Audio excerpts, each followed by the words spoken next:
para sa akin, okay din talaga yung pagkakaroon ng post time or post job sa ginagamit nating apps.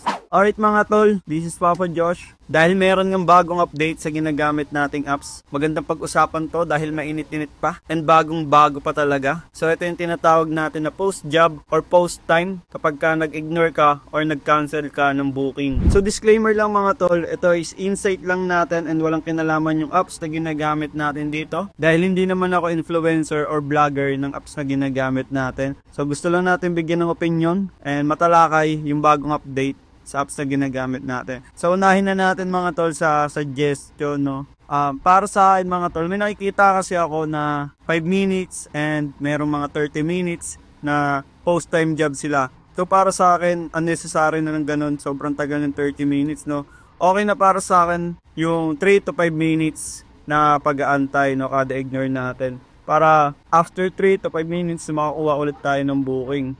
Kasi kung iisipin natin mga tol, yung 3 to 5 minutes na yun is napakatagal na nun. Lalo kung gusto mong kumuha ng incentives. Siyempre ang gusto natin na ito mangyari kapag nakakuha tayo ng booking is tuloy-tuloy na nga, no. So kung mag-aantay tayo ng 3 to 5 minutes after natin mag-ignore ng booking is ang laking time na nang mako-consume natin. Siyempre 3 to 5 minutes. Tapos siyempre aantay ka pa ng booking. Tapos pupunta mo pa yung booking na susundin mo. So halos kakain niya ng 10 minutes sa isang booking kapag nangyari yon. So, siguro, pagka ganun is nagkakaroon lang tayo ng time makapag-ignore. Siguro once. Pero kung gagawin mo siya ng twice or thrice, mahihirapan ka na kasi nga mag-aantay ka halos. Ang laking oras nang mawawala sa'yo. So, sana mabago nila yung sistema na ganun. At least 3 to 5 minutes, all goods na yun. And next na suggestion natin, no, sana wala na siya sa night shift. So, alam naman natin na napakaraming booking pa din sa gabi. Pero yung iba kasi talagang rider natin is namimili. Pero di naman natin masisisi yung mga rider natin sa gabi, di ba? Kasi nga, sa gabi mga tol is, alam naman natin yung nangyayaring mga kaganapan or mga krimen. Kasi kung night shift na rider ka, di ba? Gusto yung bang kumita pero mapapahama ka. Siyempre hindi. So ayun, sana wala sa night shift yung post-time job natin or yung tinatawag natin na post-time kapag ka nag-cancel or nag-ignore tayo. Siguro pinakamaganda nito is gawin na lang siya sa AM incentives and PM incentives since napakaraming booking that time, no? So, ang dami ding nag-i-ignore ng booking na yan para nga makakuha ng incentives na yan. Doon, pwede nating ipasok yung gano'n na post-time job or post-job natin para mas maging fair tayo sa lahat. So, yun yung suggestion natin sa bagong update natin. And alamin naman natin kung sino ba talaga yung mga apektado, no? Yung mga apektado. Kasi hindi naman talaga totally lahat. Since actually, ako mga tol, hindi talaga ako apektado nung post-time job na yan. Kasi alam niyo naman sa mga video na ginagawa ko or sa mga pagbiyahe na pinapakita ko sa inyo, diba? Lahat ng pinapakita ko sa inyo is nag-auto-accept lang talaga ako. And kahit saan ako mapadpad, okay lang sa akin. Kumita. Kung hindi makuha ng booking or kung hindi makuha ng incentives, ayos lang sa akin para napapakita ko sa inyo yung totoong nangyayari talaga sa apps na meron tayo or kung ano yung trabaho ng isang MC Taxi, yung reality talaga. So ayun, ang unang apektado talaga dito para sa akin is yung mga part-timer. So mga nakikita akong mga comments sa nagawa nating post is yung mga magulang na hinahatid sundo pa yung mga anak nila. Tapos gusto nila within the area lang muna sila magbabiyahe-biyahe. Aantayin yung time na makapagsundo sila or makapaghatid sila. So malaking bagay yun. Sana magawa ng paraan yung ganong sistema. Hindi kasi siya totally friendly talaga para sa lahat. So sana mabago pa. And ito naman yung pangalawa natin. Ayun nga yung mga night shift rider natin. So iniiwasan din natin yung mga delikadong area. Kung night shift ka, di ba, mas gugusto yung bang kumita kaysa mapahamak. So yun, pangalawang apektado mga tolls. And syempre yung mga beginner, yung mga bagong pasok natin dyan sa sa apps natin. So hindi naman kasi lahat alam na yung area. Yung iba is nakita ng ganito or ganyan, hindi pumasok siya as MC Taxi Rider kahit wala pa siya masyadong ideya sa mga daan-daan. Anong magagawa nila kung meron na silang post-time job, 'di ba? Hindi pa nila alam yung area, di pupuntahan agad nila. Paano naman kung napahamot sila? Paano kung nahuli sila? Di dagdag gastos pa. So hindi siya masyadong goods para sa ibang mga naapektuhan. Sana napag-aralan din maigi yung pagpasok natin ng mga ganito sa apps natin, no? So, ayun, yung mga totally apektado talaga. Yung sa iba naman mga tol is nakikita ko apektado dahil sa incentives nila kasi. So, alam naman natin na napakarami talaga ng mga nagka-cancel abuse mga tol. Ang daming nagka-cancel abuse para lang sa incentive. So kung hindi kayo familiar kung ano yung nangyayari talaga sa apps is, halimbawa pagka nakuha na nila yung booking, pupuntahan nila yung passenger, tapos mag-a-arrive, tapos ika-cancel lang nila yung booking.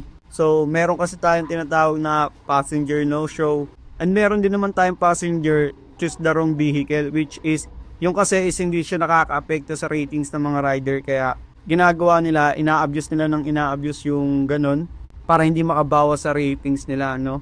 Para kahit mag-cancel sila is tuloy-tuloy pa rin yung qualification nila para makakuha ng incentives na meron tayo, which is for me hindi talaga siya goods, no? Hindi naman tayo nagbabait-baitan dito, pero ayun kasi talaga yung mga nakikita natin, and ayun nga mga tol is auto-accept lang din kasi talaga ako sa biyahe, kaya lugi rin ako para sa akin na kinukuha ko yung mga booking, tapos imbis na napupunta sa iba yung booking na medyo hindi maganda, napapadpad sa atin kasi nga napipili nila yung mga booking na ayaw nila. Sa atin naman binabiyahe lang natin ang binabiyahe, so medyo alanganin tayo doon, no?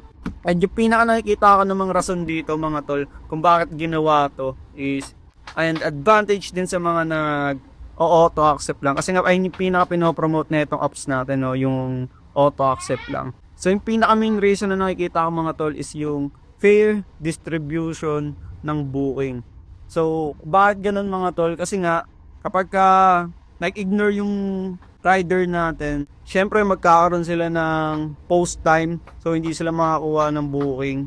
So ibig sabihin kapag ayaw nila ng booking na long ride para makuha ng incentive, so i-ignore lang nila yon, o kaya i-cancel lang nila yon, tapos makakuha na agad sila ng booking. In this case mga tol, kapag nag-ignore sila or nag-cancel sila, edi mapapost time sila. So imbis na gawin nila yon na mapost time sila or mapost job sila, edi kukunin na lang nila yon.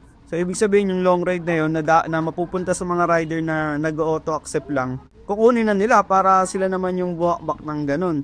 Tapos ang mangyayari doon, hindi na may ipon yung mga long ride na meron tayo, diba? Isipin mo yung mga tol, sa 5 rider na nag-cancel ng ganun na puro long ride, so 5 rider din na naka-auto accept yung mapupuntahan nun, which is unfair talaga yon kung iisipin nyo maigi. Lalawakan lang natin yung mga nangyayari mga tala.